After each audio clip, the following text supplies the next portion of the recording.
So I used to love pro wrestling, professional wrestling, as in professional wrestling, as in WWF, the World Wrestling Federation. It's called World Wrestling Entertainment now, but yeah, let's just forget about that. And when I watched it, it was the Attitude Era, and the Attitude Era was amazing. It was full of larger-than-life characters. It was full of people like the Ultimate Warrior that was just an awesome, larger-than-life character, and Steve Austin and The Rock and all these kind of people. And it got me thinking, what can we learn from the...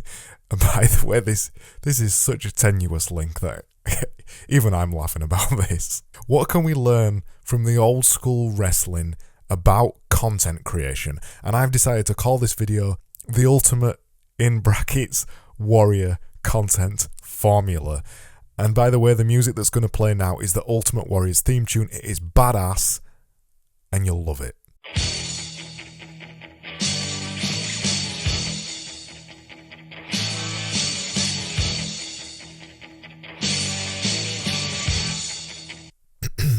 First of all, it doesn't matter what the rules are. By me saying that, the thing that I'm talking about is The Rock, and not this Rock, The Rock.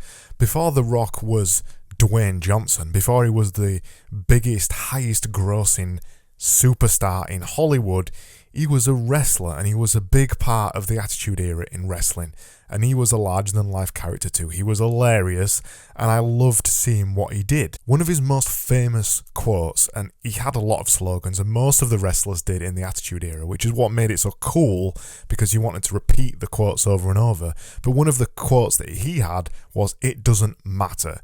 Here's a few clips of him repeating, "It doesn't matter." Leave now, or I will crush you. Is that what you think? You think you're just going to crush the Rock? It doesn't matter what you think. The thing we can learn from this is, number one, pick a topic and stick to it. This is something that the wrestlers in the Attitude Era got down pat. They stuck to a script, they picked a topic, in this case they picked a quote, and they said it over and over and over and over until the crowd loved it, and then they printed it on t-shirts and printed it on pencil cases, and everybody bought it. This is the number one value of sticking to the content formula, the Ultimate Warrior content formula. Pick a topic and stick to it. When you're doing social media, when you're doing any marketing, but particularly social media, you need to find a topic and stick to it and not veer from it. For me personally, I talk about design and content creation on YouTube and on Instagram and on Twitter and stuff like that, and I don't veer away from those topics. I always talk about design, I always talk about content, and I always keep to those lanes and don't switch. Number two, give it some attitude. The Attitude Era was legendary in wrestling. It was the WWF before it became the WWE. It was full of larger-than-life characters, and everybody inside the Attitude Era was an amazing character to watch. It was just really fun to watch. And I was at this point I was 15, 16 years old, a little bit younger, and I used to stay up until 2 or 3 o'clock in the morning to watch the pay-per-views as well, because I was so excited to watch wrestling, because it was so fun to watch. And the reason that the Attitude Era was so good is because of the quality content. It had really good quality script writers, it had all the slogans, they stuck to a topic, and they hammered it home. So number two, put out quality content around the topic that you've decided on. The quality content bit is the thing that is so important. This is why this content formula I'm talking about now is timeless. I've applied this content formula over the past 3 months or so across Twitter, Instagram, and now YouTube. And things changed massively for me when I did this. This is my Instagram and what it looks like now. I only put out quality content now. And part of that putting out quality content is so my timeline looks really curated, and we'll get to that in another tip in a bit.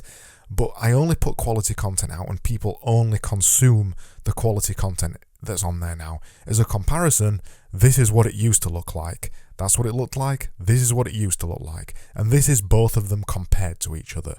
I used to just randomly post things on Instagram, no plan, no idea of quality content, no sticking to a formula, no sticking to a topic.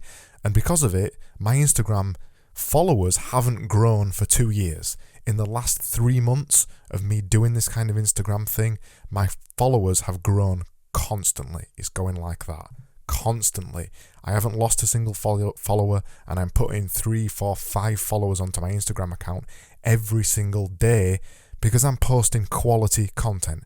I did the same with Twitter. In fact, I started with Twitter. This is what my Twitter used to look like. I used to post about anything. I wasn't bothered what I put on there. I put anything on there, literally anything. I learned how to solve a Rubik's Cube and I put a post on there. Who cares about that? And this is what my Twitter looks like now. I only post quality content on there. And you'll notice as well in the middle too, I sometimes cross-post some of my stuff from Instagram to Twitter, but I do it natively on Twitter. I don't put a link to my Instagram post because nobody's going to click it. As you can see, I craft tweets around the topics of design, around the topics of consistency. And by the way, I talk about this in my content filter episode as well. The things that I talk about in that episode and how I decided on those. I talk about consistency and design and creating content and fundamentals on Twitter. And I only talk about them. I stick to the topic constantly and I keep it specific, and I only create quality content. Nothing about Rubik's Cubes anymore. Nothing about random rubbish. All quality content. This is both of them next to each other, and you can see the difference is night and day.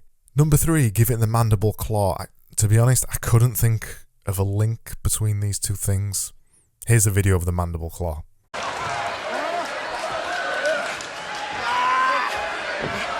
Mandible claw! Who the hell is this now? What I'm getting at here is number 3, make sure your content helps people. There's lots of ways that your content can help people. The way in the Attitude Era of wrestling, in WWF, the way that they did it was primarily funny. A lot of their content was funny, or it was a little bit extreme when they started doing hardcore matches with tables and ladders and chairs and things, and lots of blood too. So a lot of it was a bit extreme, but they were putting out quality content that made you laugh or shocked you or interested you. The main 3 ways that you can put out quality content is laugh, inform or educate. If you can combine all 3, you get a really powerful piece of content. That's sometimes easier to do on video. You can combine all 3 on video, but you can't really combine all 3 in a single image or a single tweet. But just consider what you are trying to say to people and make sure your content helps people primarily. If it doesn't help anybody, if it doesn't provide value, do not post it. Finally, you need to craft a walls of Jericho. And yeah, I know it's just wall. You need to craft a walls of Jericho. What I mean is number 4, the final tip. You need to curate your timelines. And what I mean by that is this. Look at my Instagram.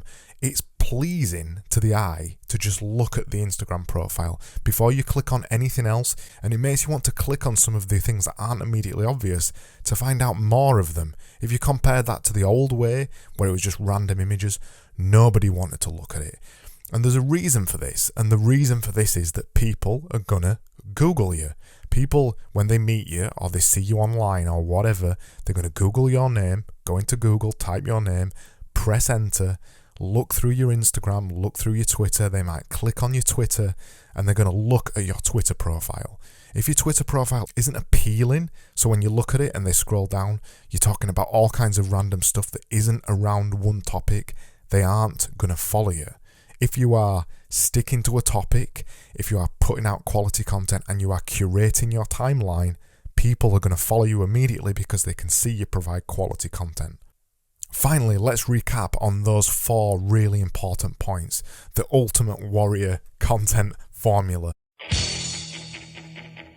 Number 1, pick a topic and stick to it. Number 2, only put out quality content and be ruthless with this.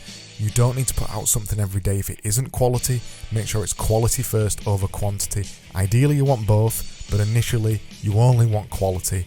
Number 3, curate your timelines. They want to look quality. They want to be full of quality content and nothing else. Get rid of all the cat pictures, get rid of all the dog pictures. Nobody cares about them. And then number 4, profit, maybe. By the way, if you want more wrestling stuff, I really suggest you go over to Instagram and check out WrestleBotch. It is my favourite wrestling account anywhere. I don't really watch wrestling anymore, but I still look at WrestleBotch because it is absolutely brilliant. I'm making videos every day, a little bit like this one. If you want to find out more about me, I suggest you go over to Twitter. It's where I spend most of my time. Just go to @CraigBurgess. And if you want to see the multitude of other things I'm doing as well, go over to my website and it's just getdoingthings.com. And until then, I'll see you back here tomorrow. See you later.